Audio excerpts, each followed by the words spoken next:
Although stereotypes linger, a trip to the oral and maxillofacial surgery office is no longer the stressful and painful experience older adults remember. Today's modern oral and maxillofacial surgeons provide patients with a very comfortable surgical environment and appropriate anesthetics to ease their discomfort and anxiety. Most oral and maxillofacial surgery takes place in the OMS office, utilizing minimal sedation, moderate sedation, deep IV sedation, or general anesthesia. The surgeon's intensive anesthesia training, lifelong learning through didactic and hands-on continuing education programs, and their self-regulated office anesthesia evaluations assure that patients receive the safest, most effective anesthesia care available. Anesthesia was essential for the development of oral and maxillofacial surgery. If you think about it, dental extraction is by far the commonest surgical procedure carried out in the world, and probably in every individual country in the world. And to do it in a civilized manner requires anesthesia of some kind. Before we had anesthetics, surgery, first of all, it wasn't performed very often, and when it was kind of barbaric. Many of the early pioneers in our specialty were in fact pioneers in anesthesia in general, because in a way anesthesia developed by way of dentistry. In the 1840s, dentists Horace Wells and William T.G. Morton discovered the anesthetic effects of nitrous oxide and ether. The early pioneers in the specialty of oral and maxillofacial surgery were essentially looking for techniques that could be office-based.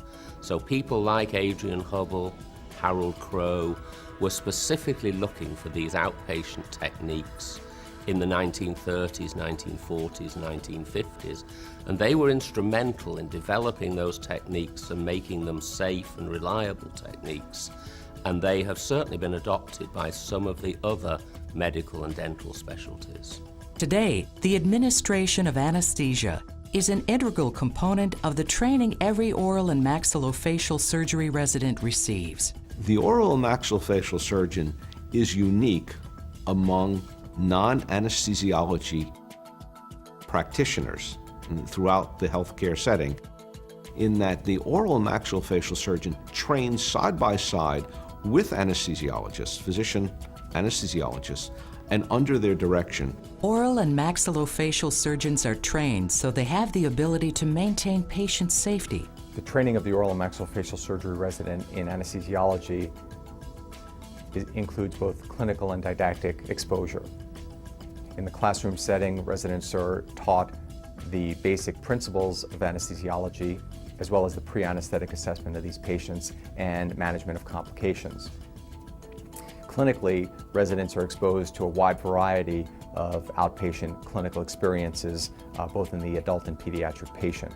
We continue with didactic sessions that include classroom setting, ACLS recertification, SIM-MAN, emergency scenarios. So our training is not just on a clinical basis with a one-on-one patient interaction. It continues outside the clinic as well. The oral and maxillofacial surgery training program provides education and training in anesthesiology beyond what is typically required in the office setting. This allows the surgeon to be prepared for any situation which they may encounter. They then spend 2.5 years in training perfecting their outpatient ambulatory anesthesia techniques, until by the time they are fully trained, they have more training in outpatient ambulatory anesthesia than any other specialty. The administration of anesthesia is an essential skill that oral and maxillofacial surgeons continue to perfect through a lifetime of continuing education, or CE.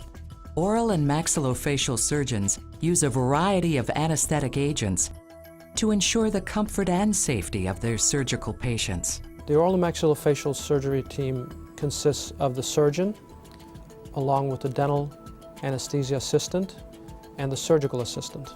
The oral and maxillofacial surgeon is ultimately responsible for all aspects of the surgical and anesthesia delivery. We help the doctor in administering the anesthesia.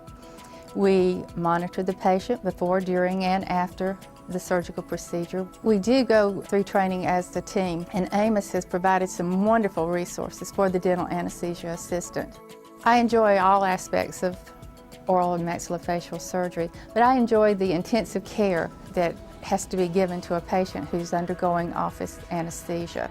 I had an excellent experience with the anesthesia. The team made me feel very comfortable. I had never undergone anesthesia before, but at the same time, they were very informative as to all the steps that I was going through. They made me feel very comfortable.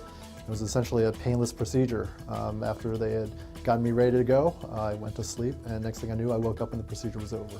The ASA and AOMS have a good working relationship in terms of preparation and patient safety.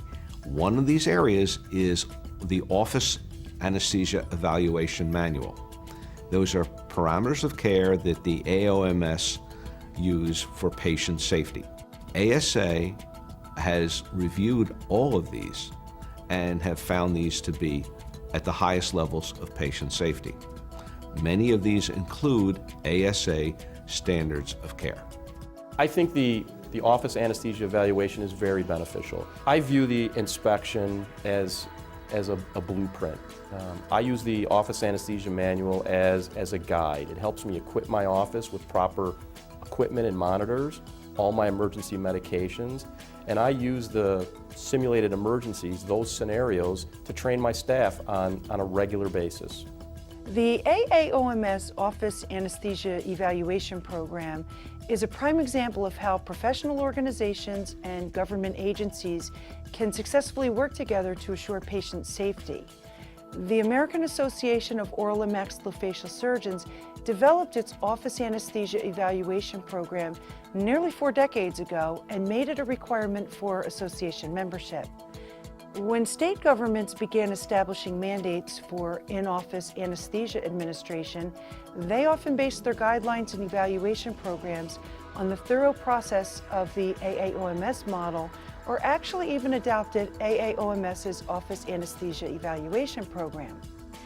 Consequently, when I conduct an anesthesia evaluation of a colleague's office, I do so not only as a representative of our association, but also as an agent of the state of New Jersey.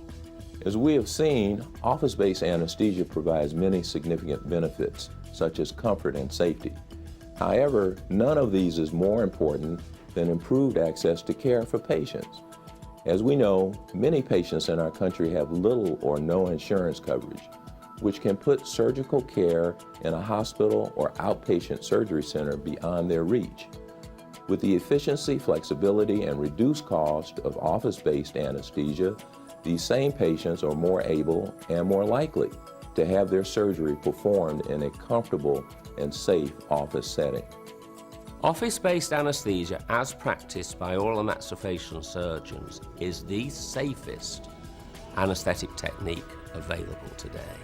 With its short-acting agents, its rapid induction, its light level of anesthesia, its rapid recovery, and it has an unparalleled safety record in anesthesia, and I might add, an unparalleled patient acceptance.